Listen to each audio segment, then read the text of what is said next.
A sua nora está aqui com os homens. Diz que é a nova dona e vai levar os móveis. A voz de seu Fernando soava nervosa ao telefone. Eram 5 da manhã e eu estava na casa de praia, ainda deitada, com a janela aberta, deixando a brisa do mar entrar. Eu tinha vindo para cá depois do casamento de Elias, buscando paz, distância, um respiro de tudo o que eu vinha sentindo nos últimos meses. Sentei-me devagar na cama. Não senti pânico, nem surpresa. Senti algo estranho, quase como satisfação. Não a impeça, seu Fernando. Minha voz saiu tranquila, serena. Deixe-a entrar. Ela vai ter uma surpresa. Houve um silêncio confuso do outro lado.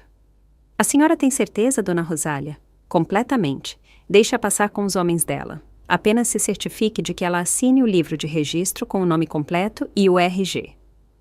Desliguei e abri imediatamente o aplicativo no meu celular. As câmeras de segurança que eu tinha instalado 3 semanas antes. Ninguém sabia delas. Nem Elias, nem Rebeca, nem mesmo minha amiga Célia. Eram pequenas, invisíveis, estrategicamente colocadas em cada canto do apartamento. Sala, cozinha, quartos, entrada principal, todas transmitindo ao vivo e gravando diretamente na nuvem. A imagem apareceu na tela. Lá estava ela, Rebeca Alvarenga, minha nora de apenas 4 meses, parada na portaria do meu prédio, conversando com os homens que a acompanhavam. 3 sujeitos grandes, uniformizados, de uma empresa de mudanças. Um deles segurava caixas vazias. O outro conferia algo num papel. Rebeca usava o cabelo preso, roupa de ginástica, como se estivesse a caminho de uma academia. Mas seu rosto demonstrava outra coisa: ansiedade, pressa, determinação. Eu a vi falar com seu Fernando.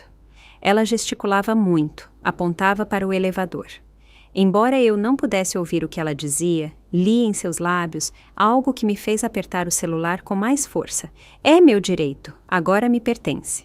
Toquei a tela e mudei para a câmera do corredor do meu andar. Ainda estava vazio, silencioso. A porta do meu apartamento fechada, intacta. Voltei para a imagem da portaria. Rebeca já entrava no elevador com os 3 homens. Seu Fernando ficou para trás, olhando-os partir com o rosto preocupado. Bom homem. Ele trabalhava naquele prédio desde que eu havia me mudado para lá, 10 anos antes. Conhecia minha rotina. Sabia que eu estava sozinha desde que fiquei viúva. Sempre me cumprimentava com respeito. Respirei fundo. O coração agora batia rápido, mas não de medo. Era antecipação, como quando você sabe que algo importante está para acontecer e pela primeira vez em muito tempo você está no controle. O elevador subiu. 6º andar, 7º, 8º, 9º. Meu apartamento era no 10º. Vi as portas se abrindo e Rebeca saindo primeiro, apressada, seguida pelos homens. Ela caminhou direto para a minha porta. Tirou algo da bolsa. Uma chave. Minha chave. A imagem era clara. A câmera do corredor capturava tudo. Rebeca meteu a chave na fechadura, girou e a porta se abriu. Todos entraram, a luz do apartamento se acendeu e então mudei para as câmeras internas. Lá estavam eles na minha sala. Rebeca olhava ao redor com aquela expressão que eu já tinha visto antes, calculista, avaliando, como se estivesse avaliando cada objeto, cada móvel, cada detalhe da minha vida. Os homens esperavam instruções. Aquele sofá primeiro. Eu a ouvi dizer claramente. O áudio das câmeras era perfeito. E aquela mesa. Cuidado com os vasos. São caros. Um dos homens a olhou, estranhando. A senhora tem certeza de que a dona deu permissão? Rebeca a encarou com impaciência. Eu sou a dona agora. Minha sogra me cedeu tudo. Ela está velha. Não pode mais cuidar dessas coisas. É melhor que fiquem comigo. Fiquei imóvel olhando a tela, ouvindo cada palavra. Velha, não pode mais cuidar. As mesmas frases que eu vinha ouvindo da boca dela durante meses, mas agora ditas com aquela confiança, aquela certeza de que eu não estava ali para contradizê-la. Outro homem perguntou. E os documentos? Normalmente precisamos ver algo por escrito. Rebeca tirou um papel da bolsa, mostrou-o rapidamente, sem deixar que o lessem direito. Está tudo legal aqui. Agora mexam-se. Temos que terminar antes que o dia amanheça de vez. Antes que o dia amanheça de vez. Antes que alguém veja, antes que os vizinhos acordem e perguntem, antes que alguém chame a polícia. Mas já era tarde para isso. Porque enquanto ela falava, enquanto os homens começavam a levantar os meus móveis, enquanto Rebeca revirava as gavetas da minha cristaleira procurando sei lá o quê, as câmeras gravavam tudo. Cada movimento, cada palavra. E não só isso, o aplicativo já tinha enviado um alerta automático para a minha advogada, doutora Otília Macedo, e para a delegacia de polícia mais próxima. Eu configurei esse sistema 3 semanas após o jantar na casa de Elias, quando me senti mal. 3 semanas depois de começar a notar coisas estranhas. 3 semanas depois de ouvir Rebeca falar ao telefone, em voz baixa, sobre acelerar o processo. Voltei a olhar a tela. Rebeca tinha entrado no meu quarto. Agora a via abrindo o meu armário, vasculhando a minha penteadeira, metendo a mão no meu porta-joias. Ela pegou um colar que meu falecido marido havia me dado no nosso 20º aniversário. Olhou-o contra a luz, sorriu e guardou-o no bolso. Este aqui eu também levo. Um dos homens apareceu na porta. Senhora, tem muita coisa aqui. A senhora vai levar tudo? Rebeca se virou. Tudo o que valer a pena. Minha sogra não precisa mais. Ela está em um lugar melhor agora. O jeito que ela disse aquilo, como se eu já estivesse morta, é como se a minha vida tivesse acabado, e ela estivesse apenas recolhendo os restos. Fechei os olhos por um momento, respirei fundo. O som do mar me acalmou. Quando os abri novamente, toquei outro ícone no aplicativo. As câmeras tinham uma função especial. Podiam gravar conversas mesmo quando as pessoas achavam que estavam falando em particular. Rebeca tinha voltado para a sala, pegou o celular e ligou para alguém. Esperou, depois falou. Já estou dentro. Sim, com a chave que peguei na semana passada. Não, ela não está. Está na praia. Como sempre. Vai ser rápido. Pausa. Ela ouvia alguém do outro lado.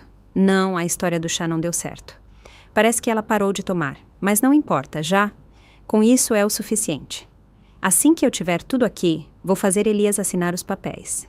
Ele não desconfia de nada. Outra pausa. Depois, uma risada. Claro que ele não vai gostar no começo, mas quando vir que já está feito, o que ele vai fazer? Ela não tem mais ninguém. Nós somos a única família dela. Minha mão apertou o telefone. A história do chá.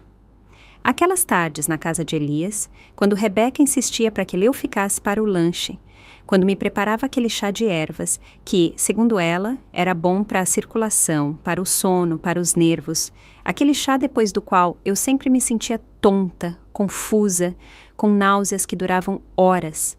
Não era paranoia minha, não eram invenções de uma mulher mais velha. Era real. Rebeca continuou falando.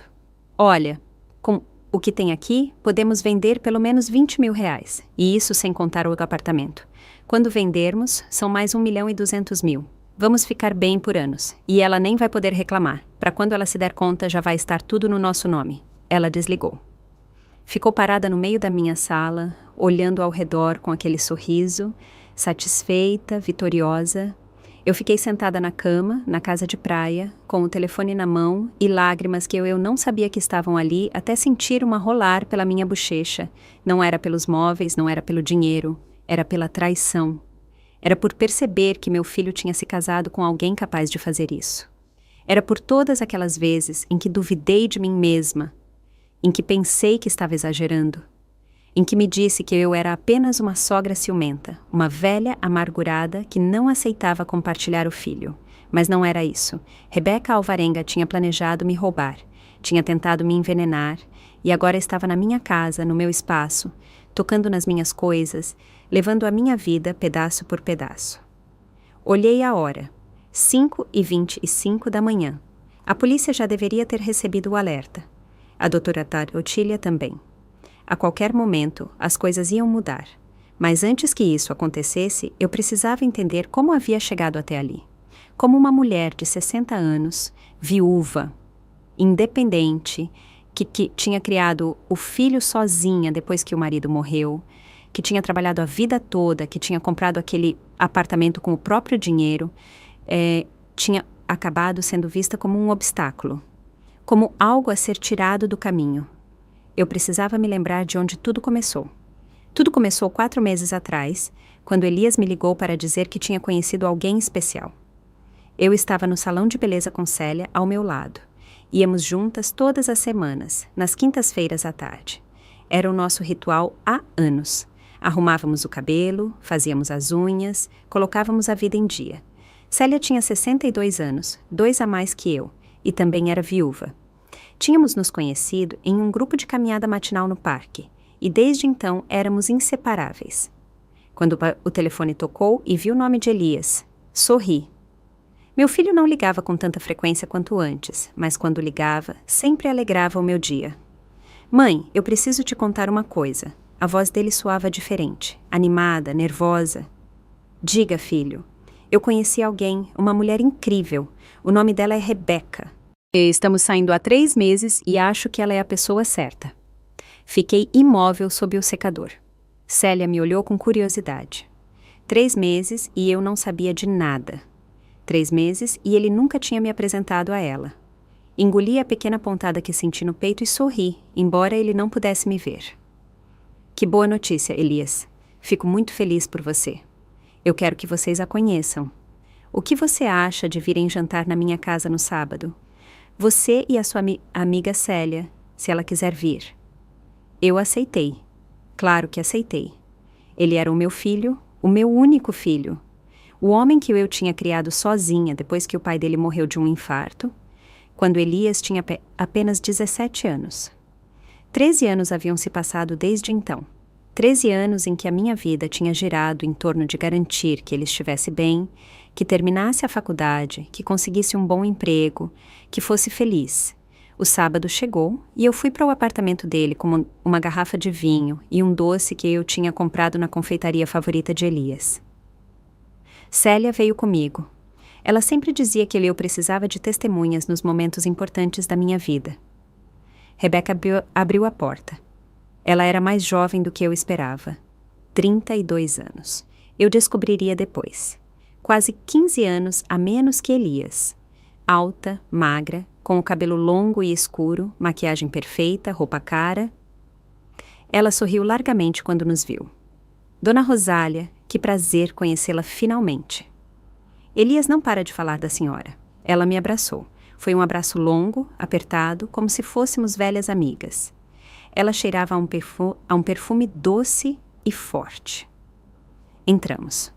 O apartamento de Elias estava diferente, mais decorado. Havia almofadas novas no sofá, quadros nas paredes, velas aromáticas acesas. A mesa estava posta com toalhas e guardanapos de tecido que eu não conhecia. Rebeca tem um ótimo gosto para decoração. Elias apareceu da cozinha, sorrindo orgulhoso. Nós jantamos. Rebeca tinha cozinhado torta de carne, salada, batatas assadas. Estava tudo bem apresentado, embora um pouco sem graça para o meu gosto, mas eu comi e sorri e disse que estava delicioso porque vi como Elias a olhava, esperando a minha aprovação. Durante o jantar, Rebeca falou muito sobre o seu trabalho em uma agência de publicidade, sobre os seus planos de abrir o próprio negócio um dia, sobre como Elias era maravilhoso, sobre como estava feliz por tê-lo conhecido. Ela perguntou sobre a minha vida também, onde eu trabalhava, se eu estava aposentada, se eu morava sozinha, se eu tinha muitos amigos. Deve ser difícil morar sozinha nesse apartamento grande, ela disse em um momento com um tom de compaixão, principalmente na sua idade. Na minha idade. Eu tinha 60 anos, não 80. Trabalhava meio período como consultora contábil.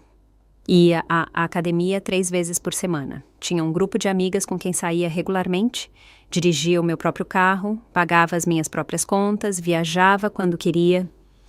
Eu não me sentia sozinha, não me sentia incapaz, mas o jeito que ela disse, como se fosse um fato óbvio, me fez sentir desconfortável.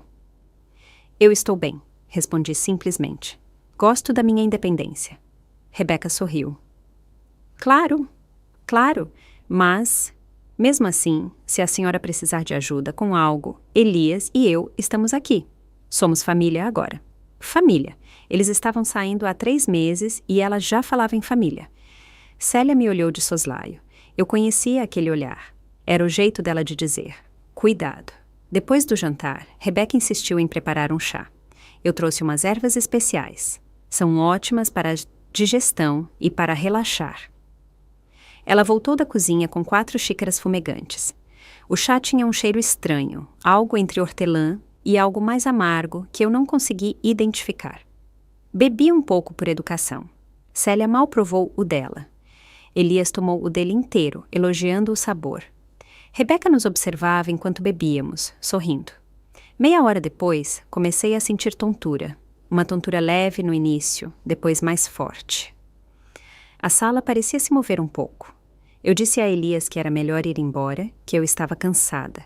Célia me levou para casa no meu próprio carro porque eu não me sentia capaz de dirigir. Eu não gostei daquela mulher, disse Célia quando estávamos no elevador subindo para o meu apartamento. Tem algo estranho nela. E você sentiu o sabor? Eu também tinha notado, mas não quis admitir. Não quis ser aquela sogra, aquela mulher que nunca aceita ninguém, porque ninguém é bom o suficiente para o filho.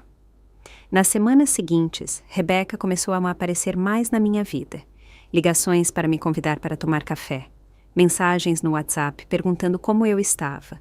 Visita surpresa ao apartamento com Elias. Sempre amável, sempre sorridente, sempre com aquele tom de preocupação que parecia genuíno, mas que me fazia sentir observada. A senhora está comendo bem, dona Rosália. Parece um pouco magra. Está dormindo o suficiente? Está com olheiras. Não seria muita coisa para a senhora morar sozinha num 10º andar? E se acontecer algo e ninguém souber? Cada comentário era como uma gota d'água. Uma só não significa nada, mas quando se acumulam, começam a fazer um buraco. Elias também mudou. Começou a repetir as mesmas frases de Rebeca. Mãe, você tem certeza de que está bem? Rebeca diz que te vê cansada. Mãe, não seria mais fácil se você morasse num lugar menor? Mãe, você devia pensar no futuro, no que vai acontecer quando não puder mais cuidar de si mesma. Eu tinha 60 anos, trabalhava. Saía, viajava, mas de repente me faziam sentir como se eu estivesse à beira da incapacidade. Um mês depois, Elias me ligou com outra notícia. Eles iam se casar em 3 meses. Rebeca já tinha planejado tudo. Um casamento pequeno, íntimo, só a família próxima e alguns amigos. Eu, é claro, pagaria parte das despesas. Eu era a mãe do noivo. Era minha responsabilidade. Contribuí com R$5.000. Dinheiro que eu tinha economizado por anos, dinheiro que eu tinha guardado para emergências ou para alguma viagem especial. Mas era o casamento do meu filho. Como eu poderia me recusar? O casamento foi bonito. Rebeca usava um vestido branco impressionante que, segundo Elias, tinha custado R$3.000. Havia flores por todos os lados, música ao vivo, comida cara, tudo muito elegante. Eu sorri nas fotos, abracei o meu filho, dei as boas-vindas a Rebeca, à família, mas durante a recepção ouvi algo que me gelou o sangue. Eu estava no banheiro retocando a maquiagem quando ouvi vozes do outro lado da porta. Era Rebeca falando com alguém, uma amiga, eu supus. Eu te digo, este casamento é o melhor investimento que eu já fiz. Elias é fácil de manipular e a velha tem dinheiro. Um apartamento que vale como 1.200.000, economias, uma casa de praia. E o melhor é que ela não tem mais ninguém, só o Elias. Tudo vai ser nosso, eventualmente. A outra voz riu. E se ela não quiser? Por isso estou trabalhando nisso. Eu já a convenci de que ela está velha demais para cuidar das coisas dela. Dê mais alguns meses e ela vai estar implorando para que a gente ajude. Elas saíram do banheiro. Eu fiquei lá dentro, agarrada à pia, tentando respirar. Não era a minha imaginação. Eu não estava ficando paranoica. Rebeca Alvarenga tinha planejado tudo desde o início. Naquela noite, na casa de praia para onde eu fui depois do casamento, tomei uma decisão. Eu não seria vítima. Eu não deixaria que me roubassem o que eu tinha construído. Eu não ficaria calada enquanto me tratavam como se eu fosse um estorvo que precisava ser tirado do caminho. Liguei para a doutora Otília Macedo, minha advogada e amiga há anos. Contei-lhe tudo, cada detalhe estranho, cada comentário fora de lugar, cada momento em que eu tinha me sentido manipulada. Rosália, você precisa se proteger, ela me disse. E você precisa de provas, Porque se isso virar um caso legal, a sua palavra sozinha não será suficiente. Ela vai dizer que você está confusa, que está paranoica, que a idade está te afetando. Foi ideia de Otília instalar as câmeras.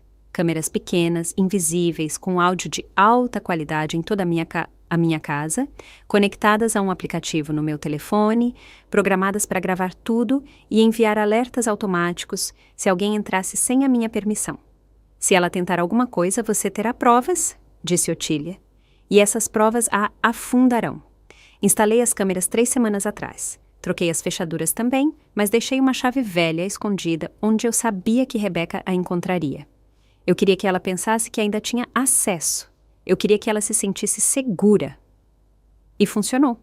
Porque agora, enquanto eu estava sentada na casa de praia, olhando para o meu telefone, ela estava no meu apartamento roubando as minhas coisas, confessando os seus planos, cavando a própria cova.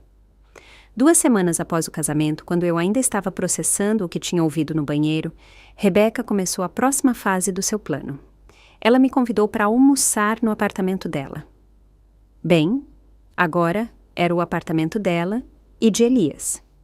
Ele tinha comprado 2 anos antes com a minha ajuda, um empréstimo de R$1.000 que ele nunca me devolveu. Mas não importava, era o meu filho. Eu queria ajudá-lo. Cheguei com uma planta como presente de boas-vindas. Rebeca abriu a porta usando um avental, como se tivesse cozinhado a manhã toda. A casa cheirava a comida caseira. Ela me abraçou com aquele mesmo entusiasmo exagerado de sempre. Dona Rosália, que linda! Entre, entre. Elias está no trabalho, mas eu queria que tivéssemos tempo sozinhas para nos conhecermos melhor. Somos família agora. Sentei-me no sofá, o mesmo sofá que eu tinha ajudado Elias a comprar. Rebeca trouxe limonada em copos altos com gelo e hortelã. Enquanto bebíamos, ela me perguntou sobre a minha rotina diária. A senhora ainda vai à academia 3 vezes por semana? Não é muito cansativo? Eu gosto de ir. Me mantém ativa. Ela assentiu com aquela expressão compreensiva.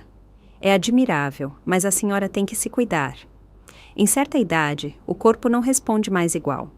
A minha avó caiu na academia 2 anos atrás. Fraturou o quadril. Nunca mais voltou a andar direito. Dei outro gole na limonada. Tinha um gosto estranho, doce demais, com um toque amargo no final. E esse apartamento tão grande, continuou Rebeca. 10 andares de altura, tantos quartos. A senhora não se sente sozinha lá? Não tem medo de que aconteça algo e ninguém saiba? Eu tenho amigas que moram perto.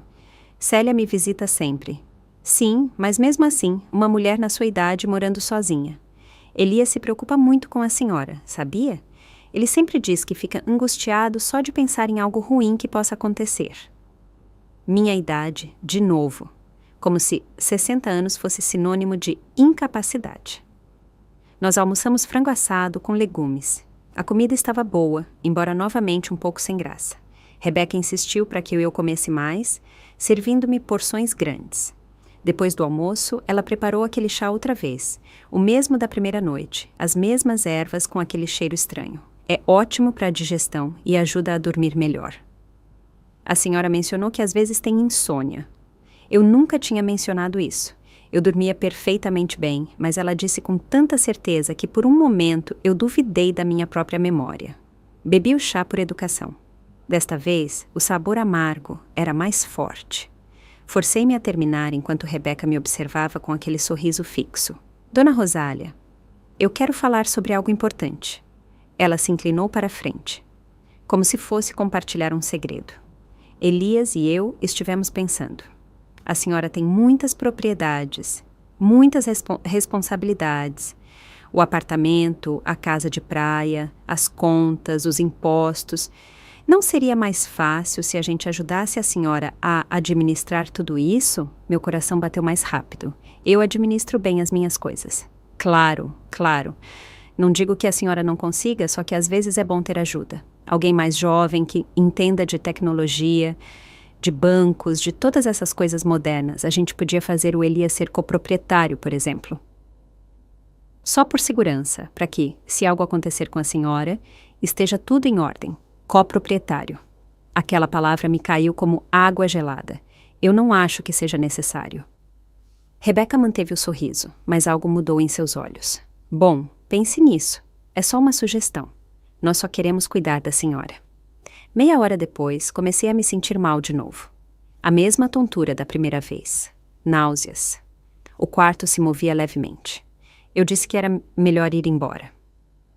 Rebeca insistiu em chamar um táxi, dizendo que eu não estava em condições de dirigir. Ela estava certa. Eu não estava. No táxi, a caminho de casa, abri o meu WhatsApp. Eu tinha mensagens do grupo de amigas da academia, fotos de Célia no parque, um vídeo da minha sobrinha de Portugal, gente real, vida real, me lembrando que eu não estava sozinha nem inútil, como Rebeca queria me fazer sentir. Nos dias seguintes, as ligações e mensagens de Rebeca se intensificaram. Bom dia, Dona Rosália. Boa tarde. Como a senhora dormiu? O que fez hoje? Cada mensagem disfarçada de preocupação, mas que parecia vigilância. Elias também começou a fazer perguntas estranhas. Mãe, você pagou a conta de luz este mês e a de água? Você tem certeza? Como se, de repente, eu fosse incapaz de lembrar de pagar as minhas próprias contas. Contas que eu tinha pago por 40 anos, sem problemas. Uma tarde, eu estava no salão com Célia quando Rebeca apareceu sem avisar. Ela tocou a campainha, subiu sem que eu tivesse dado permissão, chegou até a minha porta com uma sacola de supermercado. Eu trouxe umas coisas para a senhora, frutas, pão, leite. Eu estava passando por aqui e pensei na senhora. Célia estava sentada na minha sala. Olhou para Rebeca com aquela expressão que eu já conhecia, desconfiança. Que amável, eu disse, pegando a sacola. Eu não a tinha convidado para entrar, mas ela entrou de qualquer maneira. Que apartamento grande, ela caminhou pela sala, olhando tudo, tocando os móveis. E esses quadros são valiosos. Eram do meu marido, lindos. Deve ser difícil manter tudo isso limpo. Tantos quartos, tantas coisas. A senhora não pensou em simplificar, vender algumas coisas, mudar para algo menor, mais fácil de lidar? Célia se levantou. Rosália cuida da casa dela perfeitamente. Rebeca a olhou, como se só tivesse notado a sua presença naquele momento. Claro, eu só digo que, às vezes, menos é mais, especialmente quando a gente vai envelhecendo. Envelhecendo, como se eu estivesse à beira da senilidade. Depois que ela foi embora, Célia explodiu. Essa mulher é uma víbora. Você não vê o que ela está fazendo? Ela está te minando aos poucos, te fazendo duvidar de si mesma, preparando o terreno para algo. Eu sei, admiti finalmente. Eu ouvi algo no casamento dela. Ela se casou com Elias por causa do dinheiro, por causa das minhas propriedades. Célia ficou em silêncio por um momento. E o que você vai fazer? Eu não sei ainda, mas preciso ser inteligente. Se eu confrontá-la agora, ela vai negar tudo. Vai dizer que estou paranoica, que a idade está me afetando. E Elias vai acreditar nela. Ele está tão controlado, eu assenti, desde que se casaram. Elias é outra pessoa. Repete tudo o que ela diz. Me olha diferente, como se eu fosse um fardo. No dia seguinte, Rebeca mandou outra mensagem. Precisamos conversar sobre algo importante. A senhora pode vir jantar hoje à noite? Eu fui contra o meu melhor julgamento. Eu fui porque ainda tinha aquela pequena esperança de que eu estava errada, de que Rebeca realmente se preocupava, de que meu filho não tinha me trocado por uma mulher que só via cifrões onde deveria haver família. O jantar foi tenso. Elias estava calado. Rebeca falava sem parar. Depois da sobremesa, ela tirou uns papéis. Dona Rosália, nós preparamos algo. Ela os colocou sobre a mesa. É uma procuração simples, nada complicado. Só para que Elias possa ajudar a senhora com as suas contas bancárias, com os pagamentos, com as propriedades. A senhora só tem que assinar aqui. Olhei para os papéis. Meu nome estava escrito ali. Espaços em branco para minha assinatura. Palavras jurídicas que eu mal entendia. Eu não vou assinar nada sem que a minha advogada revise primeiro. O rosto de Rebeca endureceu por uma fração de segundo. Depois, o sorriso voltou. Claro, a senhora é inteligente em ser cuidadosa, mas isso é só para facilitar as coisas, para que a senhora não tenha que se preocupar com nada. Eu não estou preocupada. Eu cuido bem das minhas coisas. Mãe, Elias falou finalmente. A voz dele soava cansada. A gente só está tentando te ajudar. Por que você está dificultando tanto? Por que eu estava dificultando? Como se cuidar das minhas próprias coisas fosse um ato de teimosia e não de bom senso. Eu me levantei. Eu vou embora. Rebeca se levantou também. Tudo bem. Leve os papéis, pense com calma. Mas de verdade, Dona Rosália, isso é para o seu bem. Nós só queremos protegê-la. Protegê-la. Aquela palavra me perseguiu durante todo o caminho para casa, porque eu sabia que quando as pessoas dizem que querem te proteger, às vezes o que elas realmente querem é te controlar. Na semana em que eu me recusei a assinar os papéis, tudo piorou. Elias parou de atender as minhas ligações com a mesma frequência. Quando atendia, as suas respostas eram curtas, frias. Rebeca, por outro lado, me ligava mais, sempre com aquela voz doce e preocupada que já estava me dando nos nervos. Dona Rosália, Elias está muito triste. Diz que a senhora não confia nele, que o rejeitou quando ele só queria ajudar. Eu estava no parque com o meu grupo de caminhada. 5 mulheres entre 55 e 68 anos. Todas viúvas ou divorciadas, todas independentes. Nós nos reuníamos 3 vezes por semana, às 6 da manhã, para caminhar 5 quilômetros ao redor do lago. Depois, tomávamos café no quiosque e contávamos as nossas vidas. Eu não rejeitei ninguém, eu disse a Rebeca, afastando-me um pouco do grupo. Eu só disse que precisava revisar os papéis com a minha advogada. Isso é normal. Sim, mas Elias sentiu como se a senhora não confiasse nele, como se achasse que ele vai fazer algo de ruim.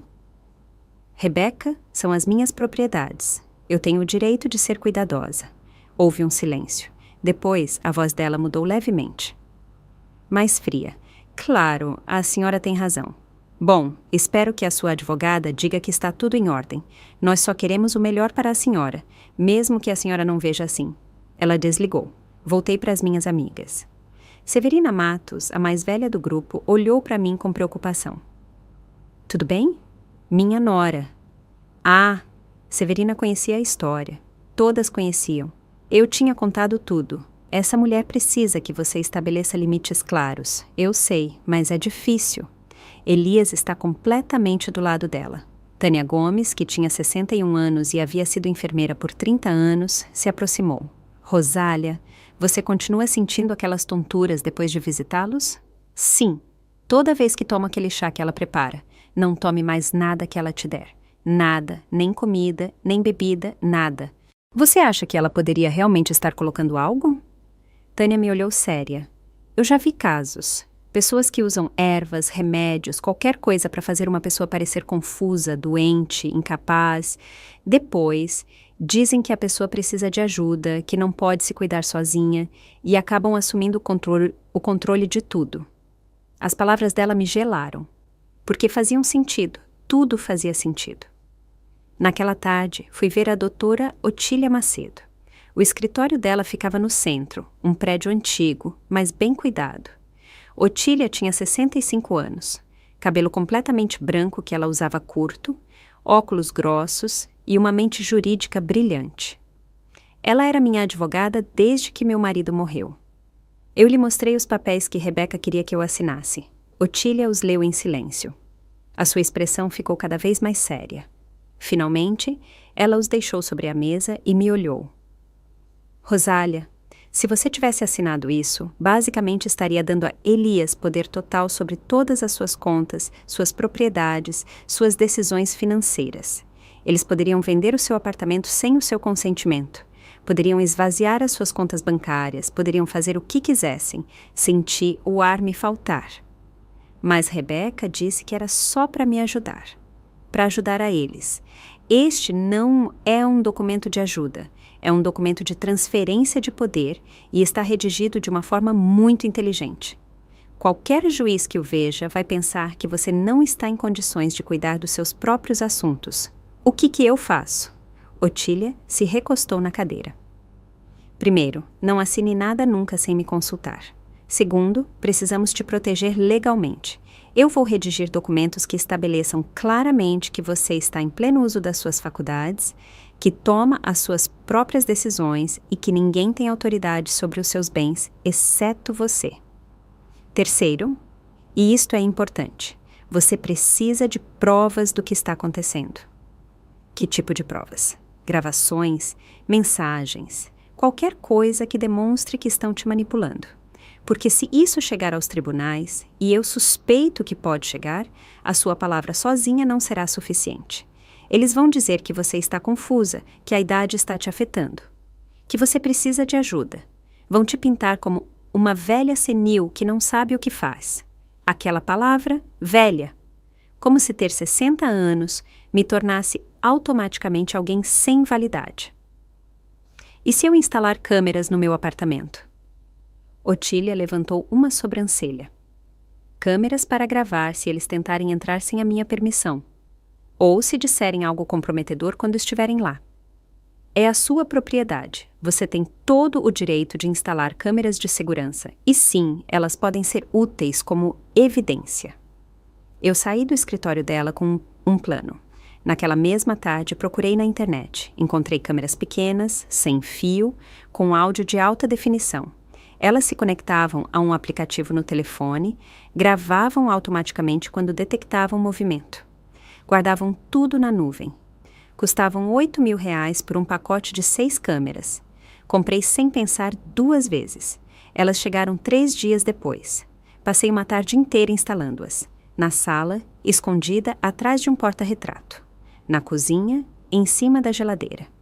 No meu quarto, na estante de livros. Na sala de jantar, em uma planta decorativa. No escritório, atrás de alguns livros. Na entrada, camuflada, no detector de fumaça. Baixei o aplicativo, configurei as notificações, testei, tudo perfeito. Também troquei as fechaduras do meu apartamento, mas de forma inteligente. Contratei um chaveiro e pedi-lhe para deixar a fechadura velha instalada, mas inutilizável, e para colocar uma nova logo abaixo. De fora, parecia que só havia uma fechadura, mas a chave velha, que Rebeca provavelmente tinha copiado, já não servia para nada. E então, eu esperei. Não tive que esperar muito. 2 dias depois, eu estava no supermercado quando meu telefone vibrou. Notificação das câmeras. Movimento detectado no apartamento. Abri o aplicativo. Meu coração bateu rápido. Era Rebeca. Ela estava na minha sala, sozinha, caminhando devagar, olhando tudo. Ela abriu as gavetas da minha cristaleira, revirou os papéis que estavam lá, tirou fotos de alguns documentos com o celular. Depois, foi para o meu quarto, abriu o meu armário, vasculhou o meu porta-joias, pegou um anel que meu marido havia me dado e o guardou na bolsa. Ela ficou quase 20 minutos no meu apartamento, revirando, fotografando, tocando nas minhas coisas como se já fossem dela. Quando ela foi embora, eu fiquei sentada no meio do corredor do supermercado, com o carrinho de compras esquecido ao meu lado, olhando para o meu telefone. Minhas mãos tremiam. Não era paranoia, era real. Rebeca estava planejando me roubar. Naquela noite, Elias me ligou. Mãe, Rebeca me disse que você não está tratando ela bem, que você a ignora, que você é fria com ela. Elias, como Rebeca entrou no meu apartamento hoje? Silêncio. O quê? Ela esteve no meu apartamento esta tarde. Você deu uma chave a ela? Ela disse que precisava pegar algo que você tinha emprestado.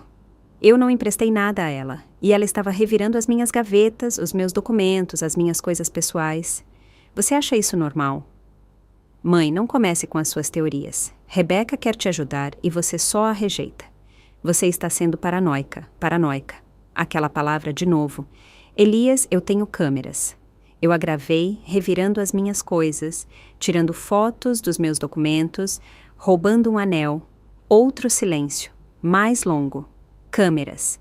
Desde quando você tem câmeras? Desde que comecei a suspeitar que algo não estava certo. Isto é ridículo. Você está espionando a sua própria família. Mãe, eu acho que você precisa de ajuda. Ajuda profissional. Talvez conversar com um médico sobre isso. Um médico. Eles queriam me declarar incapaz, doente mental. Conveniente. Eu não preciso de um médico, Elias. Eu preciso que você entenda que a sua esposa não é quem diz ser. Eu não vou ouvir isso. Rebeca é a minha esposa. E se você não pode aceitá-la, talvez a gente precise se afastar. Ele desligou. Fiquei com o telefone na mão, no meu apartamento vazio, sentindo como se tudo estivesse desmoronando. Meu único filho tinha acabado de escolher uma mulher que conhecia há meses, em detrimento da mãe que o tinha criado sozinha por 13 anos. Mas eu não ia desistir. Liguei para a doutora Otília, contei-lhe tudo, enviei-lhe os vídeos das câmeras. Isto é perfeito, ela disse. Temos prova de invasão de propriedade. E se ela roubou algo, também é roubo. Rosália, você pegou ela. E agora? Agora esperamos. Deixe-a pensar que ela tem o controle. Deixe-a continuar se movimentando. Quanto mais ela fizer, mais provas teremos. Foi o conselho mais difícil de seguir, porque cada fibra do meu corpo queria confrontá-la, gritar com ela, mostrar-lhe que eu sabia, mas eu me mantive calada e esperei. A humilhação definitiva chegou no almoço em família que Rebeca organizou 2 semanas depois. Ela me ligou numa terça-feira de manhã. A sua voz soava alegre, como se nada tivesse acontecido, como se eu não soubesse que ela tinha entrado no meu apartamento sem permissão, que tinha roubado o meu anel, que tinha fotografado os meus documentos. Dona Rosália, eu quero que a gente se reúna neste domingo. Um almoço em família. Eu vou convidar a minha mãe e o meu irmão também. Vai ser bom para se conhecerem. Quase disse que não, mas então me lembrei das palavras de Otília. Deixe-a pensar que ela tem o controle. Quanto mais ela fizer, mais provas teremos. Tudo bem, eu estarei lá. Perfeito. E Dona Rosália, por favor, traga os documentos da casa de praia. Elias e eu queremos ajudar a senhora a organizar os papéis dos impostos. Sabe, essas coisas se complicam em certa idade. Toda vez que ela dizia isso, era como um pequeno golpe. No domingo, cheguei ao apartamento dela ao meio-dia. Toquei a campainha e Rebeca abriu. Ela usava um vestido elegante, maquiagem perfeita, sorriso radiante. Dona Rosália, que prazer vê-la. Entre. Na sala estavam Elias, uma mulher mais velha que eu supus ser a mãe de Rebeca, e um homem jovem de uns 30 anos que devia ser o irmão. Havia também outro casal que eu não conhecia. Estes são o Ramon e a Otília Ortega, meus tios, disse Rebeca. Não, a Otília que era minha advogada, obviamente, outra Otília. Sentei-me no sofá. A mãe de Rebeca me olhou de cima a baixo com uma expressão que eu não consegui decifrar. O irmão nem sequer me cumprimentou, apenas assentiu com a cabeça enquanto olhava o celular. Rebeca trouxe vinho. Eu recusei educadamente e pedi água. Eu não ia beber nada que ela me desse. Eu já tinha aprendido essa lição. Durante o almoço, Rebeca dominou a conversa. Falou sobre os seus planos de negócio, sobre como Elias estava indo bem no trabalho, sobre como eles eram felizes juntos. Eu comia em silêncio, respondendo só quando me perguntavam algo diretamente. Depois da sobremesa, Rebeca mudou o tom. Bom, agora que estamos todos em família, há algo importante que queremos compartilhar. Ela olhou para Elias. Ele parecia desconfortável, mas assentiu. A gente tem estado preocupado com a Dona Rosália. Todos os olhares se voltaram para mim. Ultimamente a gente tem notado que ela está muito esquecida. Continuou Rebeca com aquela voz suave e preocupada. Ela se esquece das coisas, se confunde com as datas. Outro dia, ela me ligou pensando que era quinta-feira, quando na verdade era domingo. Aquilo era mentira. Nunca tinha acontecido. E ela tem estado muito paranoica, acrescentou. Instalou câmeras no apartamento porque acha que alguém está espionando ela. Nos acusa de coisas que a gente não fez. A mãe de Rebeca fez um som de pena. Coitadinha, é normal nessa idade. A minha mãe foi igual antes de a gente ter que interná-la. Senti o calor subir ao meu rosto. Eu não estou confusa, e eu instalei as câmeras porque alguém entrou no meu apartamento sem a minha permissão. Rebeca me olhou com aquela expressão de infinita paciência, como se olha para uma criança que diz bobagens. Dona Rosália, eu entrei porque a senhora tinha me dito que eu podia passar para pegar aquele livro que me emprestou. A senhora não se lembra? Eu nunca te emprestei livro nenhum, Rebeca. Rebeca olhou para os outros. É disso que eu estou falando. Ela não se lembra das coisas. Elias interveio. Mãe, a gente está preocupado. De verdade. Morar sozinha nesse apartamento grande já não é seguro para você. Você teve quedas. Eu nunca caí. Você caiu no banheiro 2 semanas atrás. Você me disse por telefone. Aquilo também não era verdade. Eu nunca tinha dito aquilo. O irmão de Rebeca falou pela primeira vez. Olha, senhora, eu sei que é difícil aceitar, mas a minha avó foi igual. Começou negando que algo estava errado e terminou perdida na rua sem se lembrar do endereço. Eu me levantei. Eu não vou ficar aqui ouvindo isso. Rebeca se levantou também. Dona Rosália, por favor, sente-se, isso é importante. A gente ama a senhora.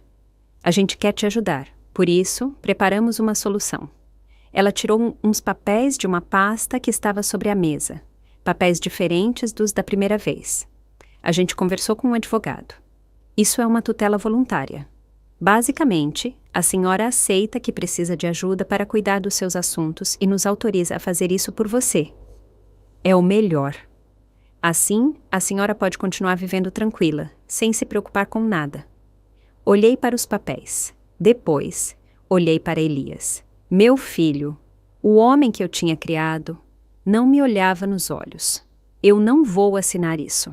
A máscara de Rebeca caiu por um segundo. Eu vi raiva pura nos olhos dela, mas ela se recompôs rapidamente.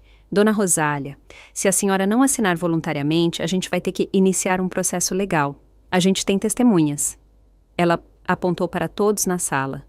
Todos aqui podem confirmar que a senhora não está bem, que está confusa, que precisa de ajuda. Um juiz vai ordenar uma avaliação psicológica e quando essa avaliação demonstrar que a senhora não pode se cuidar sozinha, eles vão te dar um tutor de qualquer maneira. É melhor que seja a família, não acha? Era uma armadilha perfeita. Se eu assinasse, eu perdia tudo. Se eu não assinasse, eles me obrigariam legalmente. E eles tinham testemunhas dispostas a mentir por ela. Senti algo se quebrar dentro de mim. Não era medo, não era tristeza, era uma clareza fria e absoluta. Eu preciso ir ao banheiro. Rebeca sorriu. Claro, é a primeira porta à esquerda. Fui ao banheiro, fechei a porta, peguei o meu telefone, escrevi para Otília, a minha verdadeira advogada.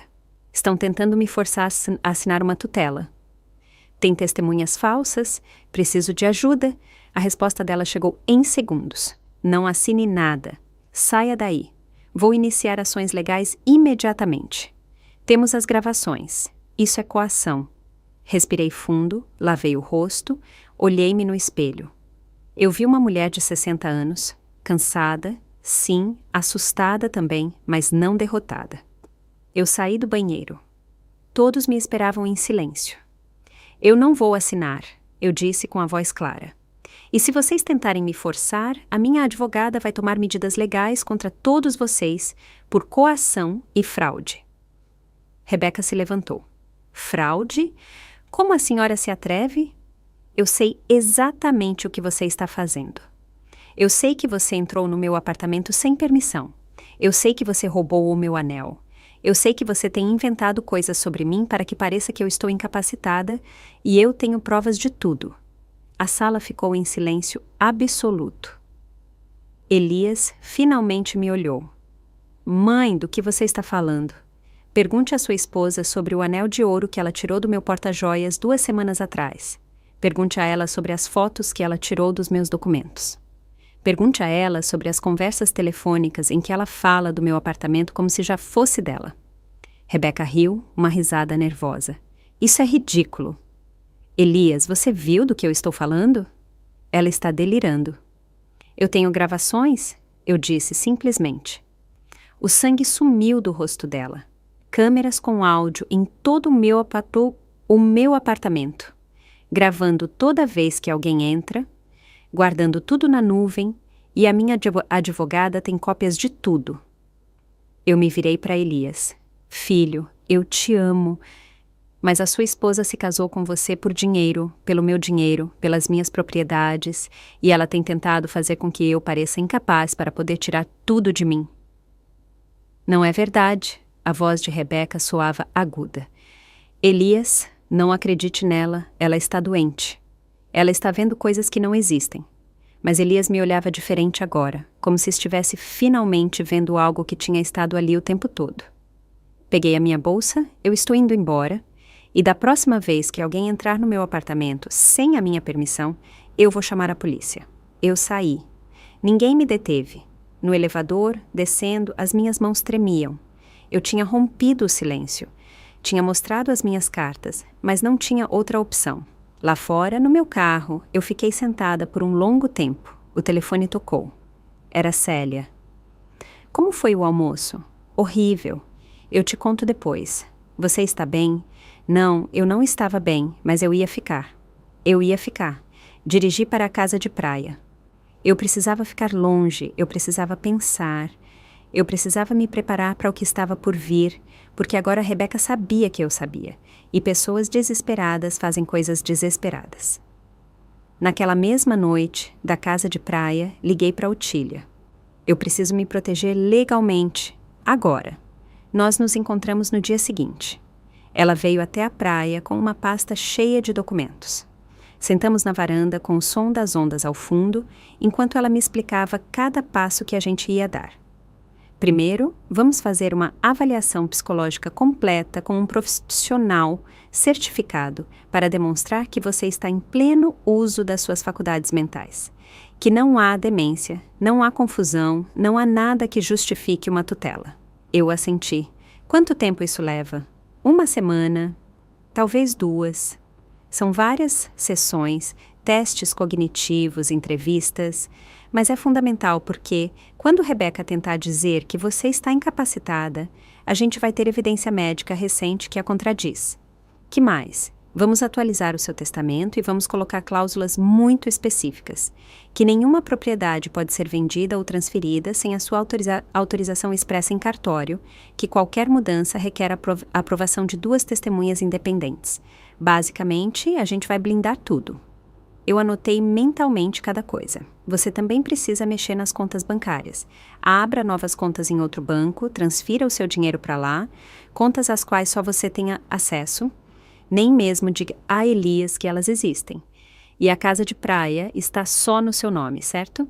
Sim, eu a comprei há 5 anos com dinheiro do meu trabalho. Ótimo. Vamos nos certificar de que isso fique bem claro em todos os registros. E vamos instalar câmeras aqui também. Se Rebeca tentar entrar, a gente vai saber. Passei os dias seguintes executando o plano. Fui a um psicólogo forense que Otília recomendou. Dr. Júlio Carvalho. Um homem de 50 anos, com 30 anos de experiência avaliando capacidade mental. Ele me fez testes de memória, de raciocínio, de orientação temporal e espacial. Perguntou sobre a minha vida, as minhas rotinas, as minhas decisões financeiras. Foi exaustivo, mas quando terminamos, ele me deu o seu veredito. Dona Dutra, a senhora está perfeitamente capacitada. Não há sinais de deterioração cognitiva, não há confusão, não há nada que justifique que alguém tome decisões pela senhora. Eu vou redigir um relatório completo e, se for necessário, eu testemunharei perante um juiz. Eu saí do consultório dele com uma sensação de alívio misturada com raiva. Alívio porque eu tinha a confirmação. Raiva porque eu precisei dessa confirmação em primeiro lugar porque a minha própria família tinha me feito duvidar da minha sanidade. Abri novas contas bancárias em um banco diferente. Em outra parte da cidade, transferi as minhas economias, R$300 mil que eu tinha acumulado durante anos. Dinheiro que representava a minha segurança, a minha independência, o meu futuro. Atualizei o meu testamento. As novas cláusulas eram claras. Se algo me acontecesse, o apartamento e a casa de praia seriam vendidos, e o dinheiro iria para uma fundação de ajuda a mulheres mais velhas. Nada para Elias enquanto ele estivesse casado com Rebeca. Otília seria a minha testamenteira. É drástico, admiti enquanto assinava, mas eu não posso arriscar. É inteligente, disse Otília. E você pode mudar isso depois, se as coisas melhorarem, mas por enquanto você está protegida. Instalei mais câmeras na casa de praia, reforcei as fechaduras, deixei instruções claras com os vizinhos de que ninguém deveria entrar sem a minha autorização direta. Durante esses dias, Elias me ligou várias vezes. Eu não atendi. Eu não estava pronta. Eu precisava ter tudo em ordem primeiro. Rebeca também ligou. Deixou mensagens de voz. No início, soava preocupada, doce. Dona Rosália, por favor, atenda. A gente está preocupado. O que aconteceu no domingo foi um mal-entendido. Depois, as mensagens mudaram de tom. A senhora não pode se esconder para sempre. A gente precisa resolver isso. E, finalmente, ameaças mal veladas. Se a senhora não falar com a gente, vamos ter que tomar medidas legais para o seu próprio bem. Eu guardei cada mensagem, cada gravação. Tudo era evidência. Uma semana depois, voltei para a cidade. Eu tinha uma reunião com Otília no escritório dela. Quando eu cheguei, ela estava com uma expressão grave. Rosália, Rebeca e Elias iniciaram um processo legal. Eles estão pedindo uma avaliação da sua capacidade mental. Alegam que você representa um perigo para si mesma. Sentiu um vazio no estômago. Eles podem fazer isso, eles podem tentar, mas nós estamos preparados. A gente tem a sua avaliação psicológica, a gente tem as gravações das câmeras, a gente tem evidência de que Rebeca entrou sem permissão no seu apartamento, de que roubou objetos, de que tem te caluniado. Quando a gente apresentar tudo isso para o juiz, o caso deles vai desmoronar. Quando é a audiência? Em 2 semanas. Mas antes disso, eu tenho algo mais para te mostrar. Ela pegou o laptop, abriu um arquivo de vídeo. Era uma gravação das câmeras do meu apartamento de 3 dias atrás, quando eu estava na praia. Na tela apareceu Rebeca, mas desta vez ela não estava sozinha. Ela estava com um homem alto, magro, de pasta. Quem é esse? Eu perguntei. Continuei olhando. No vídeo, Rebeca e o homem caminhavam pelo meu apartamento. Ela mostrava cada cômodo. Ele tirava notas, fazia fotos, como se estivesse avaliando a propriedade. É um corretor de imóveis, disse Otília. Rebeca está tentando vender o seu apartamento. Meu apartamento, o lugar onde eu tinha morado por 10 anos. O lar que eu tinha construído depois que meu marido morreu, ela estava vendendo pelas minhas costas. Mas ela não pode fazer isso sem a minha assinatura. Ela não pode fazer isso legalmente, mas escute o que eles dizem. Ela aumentou o volume. A voz de Rebeca era clara. O apartamento vale por volta de 1.200.000, talvez mais. É em excelente localização. A minha sogra vai para uma casa de repouso logo. Então, a gente precisa vender rápido. O corretor perguntou, e os papéis? Já estão em ordem? A gente está quase no processo de conseguir a tutela. Assim que a gente tiver, podemos prosseguir com a venda imediatamente. E ela concorda com isso? Rebeca riu. Ela já não está em condições de concordar ou não, por isso a gente precisa da tutela. Mas não se preocupe, vai ser tudo legal. O vídeo terminou. Eu fiquei olhando para a tela preta. Uma casa de repouso. Eles queriam me colocar em uma casa de repouso. Vender o meu apartamento, ficar com o meu dinheiro, me apagar da minha própria vida. Tem mais, disse Otília. Ela abriu outro arquivo. Desta vez era uma gravação de áudio, uma ligação. A voz de Rebeca falava com alguém. Eu já encontrei a casa de repouso perfeita. Custa R$9.000 por mês. Com o dinheiro da venda do apartamento, a gente pode pagar por anos. E, enquanto isso, a gente fica com a casa de praia. A gente pode usar ou vender também.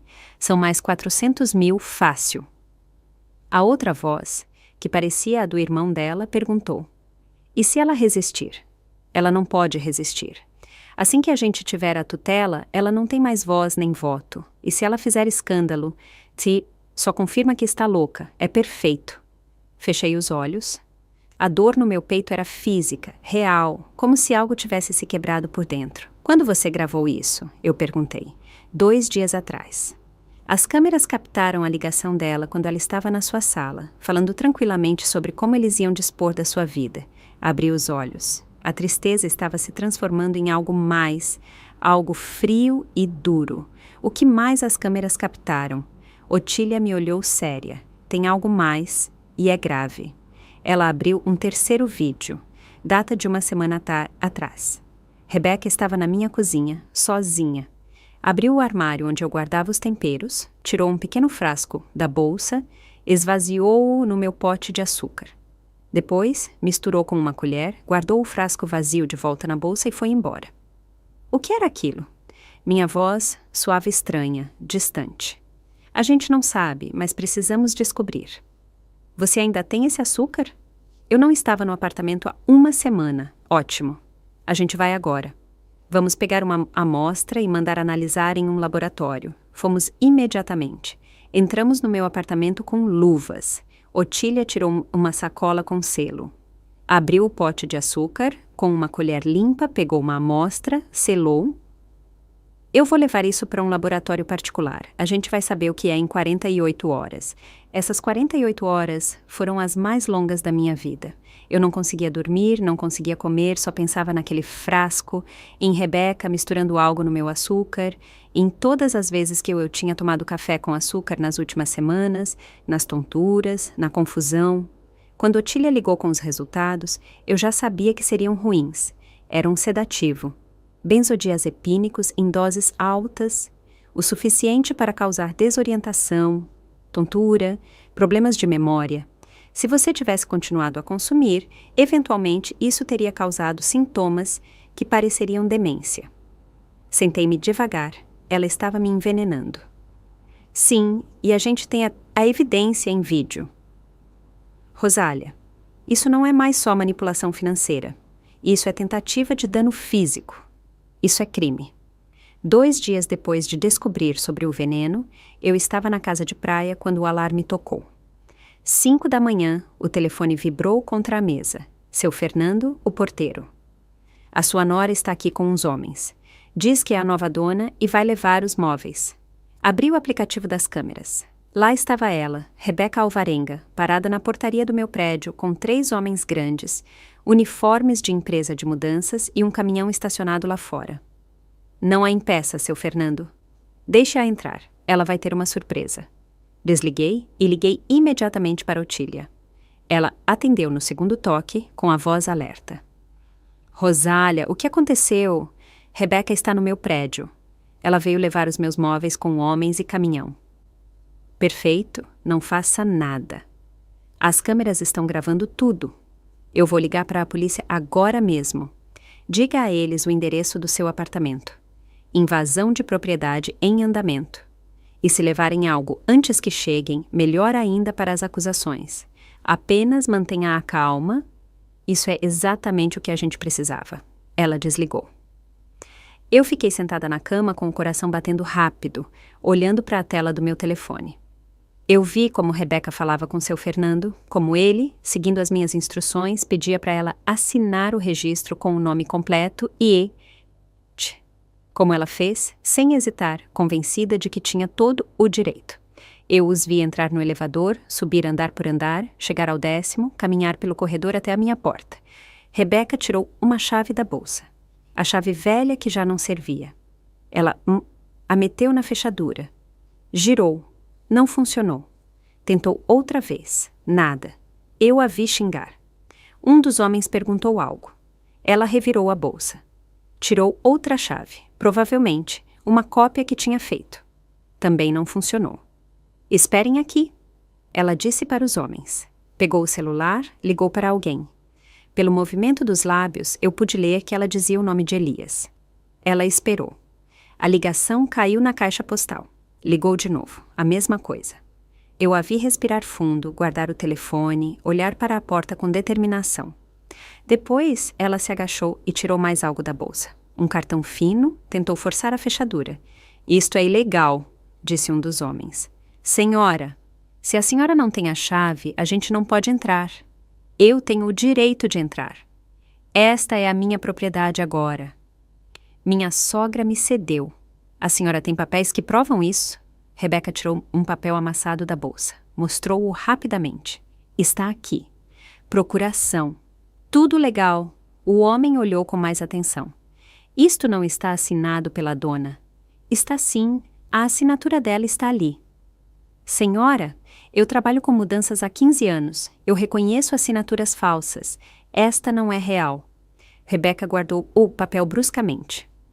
Olhem, eu vou pagar o dobro se vocês me ajudarem a entrar. Eu só preciso tirar algumas coisas rápido. Os homens hesitaram, mas finalmente 2 deles assentiram. O terceiro se afastou. Eu não quero problemas. Ele foi em direção ao elevador. Rebeca e os 2 homens restantes começaram a forçar a porta. Um deles pegou uma ferramenta, começou a trabalhar na fechadura. Meu telefone vibrou. Mensagem de Otília. Polícia a caminho. Previsão de chegada. 5 minutos. 5 minutos. Em 5 minutos, tudo mudaria. A porta cedeu. Abriu-se. Rebeca entrou primeiro, acendeu as luzes e os 2 homens a seguiram. Aquele sofá primeiro, ordenou Rebeca, apontando para o meu sofá de couro que eu tinha comprado 3 anos antes. E aquela mesa, aqueles vasos, tudo o que valer a pena. Os homens começaram a trabalhar, levantaram o sofá, moveram-no em direção à porta. As câmeras capturavam cada movimento de 3 ângulos diferentes. Rebeca foi para o meu quarto. Eu a vi abrir o meu armário, vasculhar o meu porta-joias. De novo, ela tirou mais coisas. Colares, pulseiras, brincos, tudo presente do meu falecido marido, tudo com valor sentimental, mais do que monetário. Mas para ela, eram apenas objetos para vender. Ela voltou para essa sala, pegou o celular, fez outra ligação. Sim, eu já estou dentro. Tive que forçar a porta, mas já foi. A gente está tirando as coisas agora. Pausa. Ela ouvia alguém. Não, ela não está. Está na praia. Para quando ela descobrir, a gente já vai ter vendido tudo. Outra pausa. Depois, uma risada. Eu te digo que isso ia funcionar. A velha é muito boba para se proteger direito. A velha boba continuou falando. Com o que tem aqui, a gente tira 20 mil fácil. E isso sem contar o que vem depois. Assim que o juiz aprovar a tutela, a gente vai ter acesso a tudo. O apartamento, a casa de praia, as contas bancárias, tudo. A pessoa do outro lado disse algo. Rebeca riu de novo. O que ela vai fazer? Chamar a polícia? Ela não tem prova de nada. E se ela fizer, só vai confirmar que está louca. Paranoica. Exatamente o que a gente precisa para o caso de incapacidade. Pausa longa. Depois a voz dela mudou. Ficou mais fria. Olha, eu já tentei com o chá, mas ela parou de tomar. E depois eu tentei com o açúcar. Eu coloquei sedativo suficiente para que ela ficasse confusa por semanas, mas também não funcionou porque ela praticamente não tem estado no apartamento. Então, a gente tem que fazer isso à força, pegar o que puder agora e depois brigar pelo resto. Minha mão apertou o telefone. Ela estava confessando tudo. Envenenamento, roubo, conspiração, e as câmeras gravavam cada palavra. Um dos homens apareceu na entrada. Senhora, isso está demorando muito. Alguém pode chamar a polícia. Calma, ninguém vai ligar. Apenas peguem o que falta e a gente vai embora. Mas então eu ouvi algo mais. Sirenes, distantes no início, depois mais perto. As câmeras não tinham áudio externo, mas eu pude ver como Rebeca se enrijeceu, como foi para a janela, como olhou para baixo e o seu rosto empalideceu. Não, não, não. Ela correu em direção aos homens. Larguem tudo. Vamos embora agora. Mas era tarde. As câmeras do corredor mostraram o momento exato em que as portas do elevador se abriram e 4 policiais saíram, uniformizados, com as mãos nas armas, aproximando-se da minha porta aberta. Polícia! Ninguém se mexa! Eu vi como Rebeca tentou correr para outra saída, como um dos policiais a deteve, como a empurrou contra a parede, como colocou as algemas nela. Me soltem! Vocês não entendem. Eu tenho o direito de estar aqui. Este apartamento é meu. Senhora, a senhora está presa por invasão de propriedade privada. Não, não. Liguem para o meu marido, ele vai explicar. A mãe dele me deu permissão. A dona do apartamento, a senhora Rosália Dutra, apresentou uma denúncia. Nós temos um mandado de prisão. Os 2 homens também foram algemados. Um deles gritava que ele só trabalhava para a empresa de mudanças, que não sabia de nada. O outro estava calado, com a cabeça baixa. Eu vi como eles tiravam Rebeca do meu apartamento, como ela gritava, lutava, insistia na sua inocência, como os vizinhos saíam dos seus apartamentos olhando, sussurrando. Meu telefone tocou. Otília, você viu tudo. As gravações já estão sendo enviadas para a promotoria. A gente não tem só invasão de propriedade, a gente tem tentativa de roubo, falsificação de documentos e, o mais importante, a gente tem a confissão dela sobre o envenenamento. Rosália, este é um caso criminal sólido. Fiquei em silêncio por um momento, processando. Depois de meses de manipulação, de me sentir invisível, de duvidar de mim mesma, finalmente havia justiça. E agora? Agora, Rebeca vai passar a noite na delegacia. Amanhã, ela tem uma audiência de fiança. A gente vai apresentar toda a evidência, as gravações, a análise laboratorial do açúcar, tudo. A promotoria vai pedir que a fiança seja negada porque ela representa um perigo. E Elias? Otília suspirou. Essa é a parte difícil. Elias não aparece em nenhuma das gravações fazendo algo ilegal. Rebeca agiu sozinha. A gente pode demonstrar que ela planejou tudo, que ela entrou sem permissão, que ela envenenou o açúcar. Mas Elias, a gente não tem prova de que ele sabia. Ele pode ter sabido, talvez, mas legalmente a gente precisa de provas e, por enquanto, a gente não tem. Eu desliguei. Fiquei sentada na cama, olhando o amanhecer através da janela. O céu se pintava de laranja e rosa. O mar estava tranquilo. Meu telefone vibrou de novo. Uma mensagem de Elias. Mãe, por favor, eu preciso falar com você. Rebeca está presa. Eu não estou entendendo o que está acontecendo. Por favor, me ligue. Eu olhei para a mensagem por um longo tempo. Meu filho, o homem que eu tinha criado, o homem que tinha escolhido uma criminosa em detrimento da sua própria mãe. Eu não atendi. Ainda não. A audiência de fiança foi 3 dias depois. Otília insistiu para que eu estivesse presente. Eles precisam te ver. Eles precisam ver que você não é uma velha confusa, como Rebeca quer fazer acreditar. Eles precisam ver uma mulher forte, coerente, que sabe exatamente o que fizeram com ela. Eu me vesti com cuidado naquela manhã. Um terninho cinza, blusa branca, sapatos fechados, nada ostentoso, apenas profissional, digno. Célia veio comigo. Sentou-se ao meu lado na sala de audiências, apertando a minha mão. Quando trouxeram Rebeca, eu quase não a reconheci. Sem maquiagem, com o cabelo desgrenhado, com o uniforme laranja da prisão. Ela parecia pequena, vulnerável, mas quando seus olhos encontraram os meus, eu vi a mesma frieza de sempre. Elias estava lá também, na fileira de trás. Parecia destruído, olhos vermelhos, roupa amassada, como se não tivesse dormido por dias. Ele me olhou com uma expressão suplicante. Eu desviei o olhar. O juiz entrou. Uma mulher de uns 50 anos, de expressão séria, revisou os documentos em silêncio. Depois, falou. A senhora Rebeca Alvarenga está sendo acusada de invasão de propriedade, tentativa de roubo, falsificação de documentos e tentativa de envenenamento. Como a senhora se declara? O advogado de Rebeca, um homem jovem com terno barato, se levantou. Inocente, excelência. Minha cliente tinha o direito de estar naquele apartamento. A sua sogra sofre de demência e tinha dado permissão verbal. O juiz olhou para ele com ceticismo. O senhor tem provas dessa permissão verbal? Não neste momento, mas... Então, não é relevante. O juiz se voltou para o promotor. A acusação tem evidências? Sim, excelência. A gente tem gravações de vídeo e áudio da acusada entrando sem autorização no apartamento da senhora Rosália Dutra. A gente tem gravações da acusada confessando ter adulterado comida com sedativos. A gente tem análise laboratorial confirmando a presença de benzodiazepínicos no açúcar da vítima. E a gente tem testemunhas que confirmam que a acusada forçou a entrada com a ajuda de terceiros. Rebeca se inclinou para o seu advogado, sussurrando furiosamente. Ele balançou a cabeça.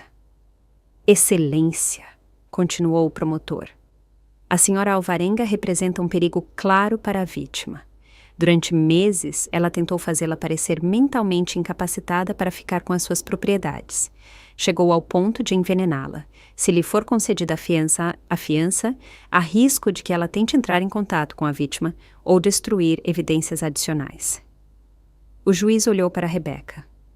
Algo a acrescentar, senhora Alvarenga? Rebeca se levantou. A sua voz soava trêmula. Excelência, isto é um mal-entendido horrível. Eu amo a minha sogra. Tudo o que eu fiz foi para ajudá-la. Ela está confusa. Ela não entende o que está dizendo. As gravações são bem claras, disse o juiz, seco. Essas gravações estão fora de contexto. Eu estava brincando no telefone. Eu nunca envenenei nada. O laboratório está errado. O juiz revisou mais papéis.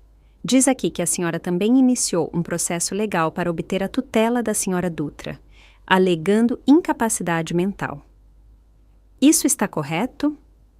Sim, porque eu estava preocupada com ela, porque eu a amo, Mas a senhora Dutra se submeteu voluntariamente a uma avaliação psicológica completa com o Dr. Júlio Carvalho, que determinou que ela está em pleno uso das suas faculdades mentais, sem sinais de demência, sem sinais de confusão.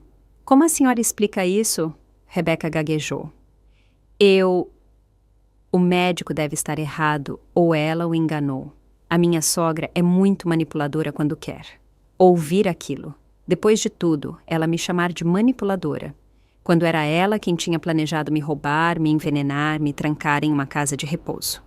O juiz fechou a pasta, eu ouvi o suficiente. Fiança negada. A senhora Alvarenga permanecerá detida até o julgamento. Dadas as circunstâncias e a gravidade das acusações, especialmente a tentativa de envenenamento, eu considero que ela representa um perigo para a vítima e para a sociedade. Rebeca gritou. Não! Isto não é justo! Elias, faça alguma coisa! Elias se levantou. Excelência, por favor, a minha esposa não faria isso. Deve haver um erro. O juiz olhou para ele. O senhor é o filho da vítima? Sim, o senhor sabia das ações da sua esposa? Elias hesitou. Essa hesitação o condenou. Ela me disse que a minha mãe precisava de ajuda, que estava confusa. Eu só queria protegê-la. Protegê-la falsificando documentos e tentando roubar as suas propriedades? Não, eu nunca... O promotor determinará o seu nível de participação nisso. Por agora, eu sugiro que o senhor contrate um bom advogado. Eles levaram Rebeca, gritando, chorando, culpando. Primeiro, culpou a mim, depois Elias, depois o sistema. Nunca culpou a si mesma. Nós saímos da sala. No corredor, Elias me alcançou. Mãe, espere, por favor. Eu parei, me virei, olhei para ele de verdade pela primeira vez em semanas. Você sabia? Perguntei simplesmente. O quê? O veneno. Os planos de vender o meu apartamento, a casa de repouso. Você sabia? Elias balançou a cabeça, mas os seus olhos não olhavam diretamente para mim. Ela me disse que você estava mal, que precisava de ajuda. Eu acreditei nela. Acreditou nela, em vez de mim. A sua esposa de meses, em vez da sua mãe que te criou sozinha por 13 anos. Eu não sabia que chegaria a esse ponto. Você tem que acreditar em mim. Não sabia, Elias? Quantas vezes eu te disse que algo estava errado? Quantas vezes eu te contei que eu me sentia mal depois de visitá-los? Quantas vezes eu tentei te dizer que Rebeca não era quem dizia ser? E toda vez você me chamou de paranoica. Você disse que eu estava exagerando. Você me fez duvidar da minha própria realidade. A sua voz falhou. Eu sinto muito. Sente muito. A raiva que eu tinha contido por meses finalmente saiu. Eu quase fui parar em uma casa de repouso, Elias. A sua esposa me envenenou. Me fez sentir louca. Planejou roubar tudo o que eu tenho. E você ajudou. Talvez não diretamente, mas o seu silêncio, a sua negação, a sua decisão de acreditar nela e não em mim. Isso também foi ajudar. Mãe, por favor, ela é a minha esposa. Eu tenho que apoiá-la, aquelas palavras, como um golpe final. Então apoie-a. Visite-a na cadeia, pague um advogado para ela, fique ao lado dela enquanto ela enfrenta acusações criminais, mas não me peça para entender. Não me peça para perdoar, porque eu também tive que fazer uma escolha. E eu escolhi me proteger. Eu escolhi acreditar em mim mesma, quando mais ninguém o fazia. Então, o quê? Eu não sou mais o seu filho? Você sempre vai ser o meu filho. Mas isso não significa que eu tenha que aceitar como você me tratou. Isso não significa que tudo volte a ser como antes, porque não pode ser. Não depois disso. Célia pegou no meu braço. Rosália, vamos. Olhei para Elias uma última vez. Eu vi o menino que ele tinha sido, o jovem que eu tinha criado, o homem em que ele tinha se transformado, e eu percebi que eu tinha falhado em algum ponto. Não em criá-lo, não em amá-lo, mas em ensinar-lhe que o amor não significa sacrificar a sua dignidade, que a família não pode te pedir para anular a si mesma. Se um dia você entender o que você fez, eu disse a ele, se um dia você realmente compreender o mal que você causou, então a gente pode conversar. Mas até esse dia, eu preciso de distância. Eu me virei e fui embora. No carro, Célia dirigiu em silêncio por um tempo. Depois falou, Você fez a coisa certa. Não parece a coisa certa. Nunca parece, no começo. Mas, com o tempo, você vai ver que foi necessário. Naquela noite, sozinha na casa de praia, sentei-me na varanda olhando o mar. Meu telefone tocou. Uma mensagem de Otília. O promotor vai prosseguir com todas as acusações contra Rebeca. O julgamento será em 3 meses. O seu depoimento será fundamental. Você está preparada?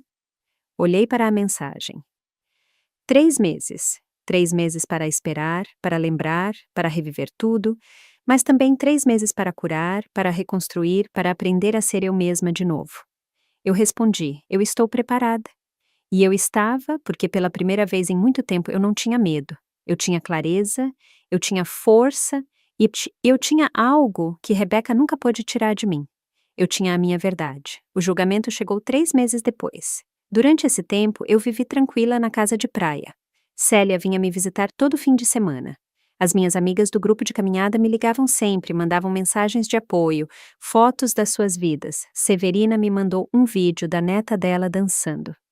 Tânia compartilhou receitas saudáveis, pequenos gestos que me lembravam que eu não estava sozinha. Eu voltei para a academia, retomei as minhas aulas de yoga, cortei o cabelo mais curto, uma mudança que eu queria fazer há tempos, mas nunca tinha tido coragem. Tirei selfies com Célia no salão de beleza e as postei no meu WhatsApp. Eu me senti viva de novo, livre. Elias tentou me ligar várias vezes durante esses meses. Eu não atendi. Eu não estava pronta. Talvez eu nunca estivesse, e eu tinha que aceitar essa possibilidade. No dia do julgamento, eu cheguei cedo. Eu usava um vestido azul claro, simples, mas elegante. Otília me esperava na entrada do fórum. Pronta? Ela perguntou. Pronta. A sala estava cheia. Gente que eu não conhecia. Imprensa. Aparentemente, o caso tinha chamado a atenção.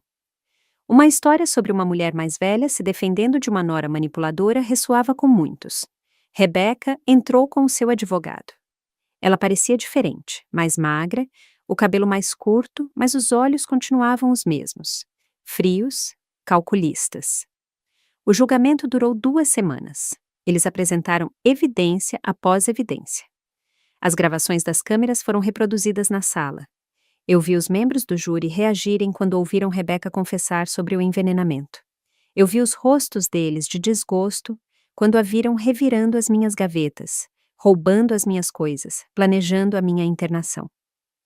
A análise laboratorial do açúcar foi apresentada. O médico que a analisou testemunhou que as quantidades de benzodiazepínicos encontradas eram suficientes para causar confusão severa, perda de memória de curto prazo, desorientação. Sintomas que poderiam ser facilmente confundidos com demência. O Dr. Júlio Carvalho, o psicólogo forense, testemunhou sobre a minha avaliação. Ele explicou detalhadamente que eu estava completamente capacitada, que não havia sinais de deterioração cognitiva, que eu era uma mulher inteligente e articulada, com total controle das minhas faculdades mentais. Seu Fernando, o porteiro, testemunhou sobre a madrugada em que Rebeca chegou com os homens. Confirmou que ela tinha dito ser a nova dona, que tinha tentado levar os meus pertences. Os funcionários da mudança que a acompanharam também testemunharam. Um deles, o que se recusou a participar, explicou que Rebeca tinha oferecido R$3.000 para ele ajudá-la a forçar a entrada, que ela tinha mostrado documentos falsos. E, finalmente, chegou a minha vez. Eu subi ao estrado. Jurei dizer a verdade. Sentei-me em frente a uma sala cheia de estranhos que agora conheciam os detalhes mais íntimos da minha vida. O promotor me fez perguntas sobre o meu relacionamento com Elias, sobre como eu conheci Rebeca, sobre as mudanças que eu notei, sobre as tonturas, sobre as manipulações, sobre o medo. Eu falei com a voz clara e firme, sem chorar, sem dramatizar, apenas a verdade. Ela me fez duvidar de mim mesma, eu disse em um momento. Ela me fez sentir que eu estava perdendo a razão, que a minha idade tinha me tornado incapaz, e o pior é que eu quase acreditei nela. Quase aceitei que talvez eu estivesse confusa, que talvez eu precisasse que outra pessoa tomasse decisões por mim. Mas então eu me dei conta de algo importante. Do que a senhora se deu conta? Perguntou o promotor. De que ter 60 anos não me torna incompetente, que ser viúva não me torna vulnerável, que morar sozinha não me torna fraca, eu sou uma mulher que trabalhou a vida inteira, que criou um filho sozinha, que comprou as suas próprias propriedades com o seu próprio dinheiro, e ninguém tem o direito de tirar isso de mim. Ninguém tem o direito de me fazer sentir menos do que eu sou. Eu vi várias mulheres no público assentirem. Vi lágrimas em alguns olhos. O advogado de Rebecca tentou me desacreditar durante o interrogatório. Perguntou sobre a minha idade, sobre se eu tomava remédios, sobre se às vezes eu me esquecia das coisas. Mas cada pergunta tinha uma resposta clara. Eu não tomava remédios, eu não me esquecia das coisas, e a minha idade não era uma doença. Depois de 2 semanas, o júri deliberou. 3 horas depois, eles voltaram com o veredito. Culpada em todas as acusações. Rebecca gritou. O seu advogado tentou acalmá-la, mas não havia nada a fazer. A evidência tinha sido esmagadora. A sentença chegou 1 semana depois. 5 anos de prisão por invasão de propriedade, roubo, falsificação de documentos. 3 anos adicionais por tentativa de envenenamento. 8 anos no total. Quando o juiz deu a sentença, eu senti algo estranho. Não era alegria, não era satisfação, era um fechamento. Era a confirmação de que a minha verdade importava, de que defender a minha dignidade tinha valido a pena. Eu saí do fórum com Otília e Célia. Lá fora havia câmeras, repórteres. Vários me pediram declarações. Otília falou por mim, dizendo que estávamos satisfeitas com o resultado, que esperávamos que este caso servisse de exemplo. Mas uma repórter se aproximou diretamente de mim. Dona Dutra, a senhora tem algo a dizer a outras mulheres que possam estar passando por situações semelhantes? Olhei para a câmera, pensei em todas as mulheres que tinham me escrito durante o julgamento. Mulheres mais velhas que se sentiam invisíveis nas suas próprias famílias, que duvidavam de si mesmas, que aceitavam o maltrato porque acreditavam que era o seu dever como mães. Como avós. Sim, eu disse. Se algo não está certo, confie no seu instinto. Não importa quantos anos você tenha, não importa se as pessoas dizem que você está exagerando ou que é paranoica. Você conhece a sua vida, você conhece a sua mente e você tem o direito de se proteger. Você tem o direito de dizer não. Você tem o direito de estabelecer limites, mesmo com a família, especialmente com a família. Naquela noite, na casa de praia, eu me sentei na varanda com uma taça de vinho. O mar estava tranquilo, o céu cheio de estrelas. Meu telefone vibrou. Uma mensagem de Otília. O promotor vai prosseguir com todos os processos contra Rebecca. O julgamento será em 3 meses. O seu depoimento será fundamental. Você está preparada? Eu li a mensagem várias vezes. Senti algo se suavizar no meu peito.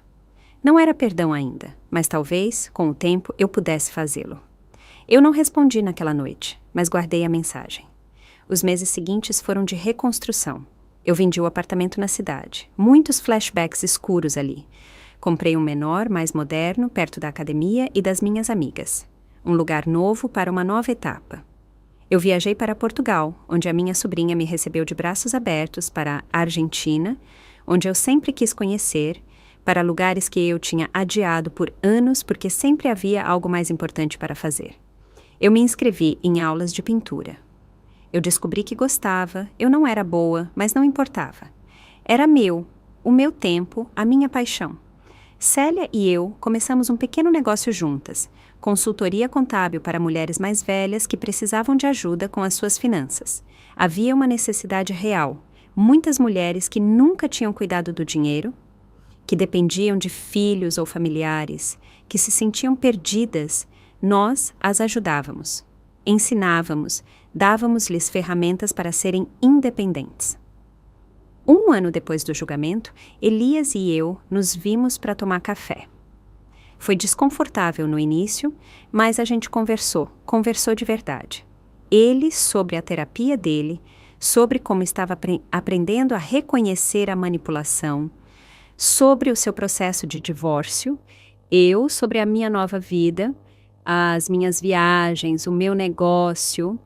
A gente não voltou a ser o que a gente era antes. Essa relação tinha morrido, mas a gente estava construindo algo novo, algo baseado no respeito mútuo, em limites claros, na honestidade.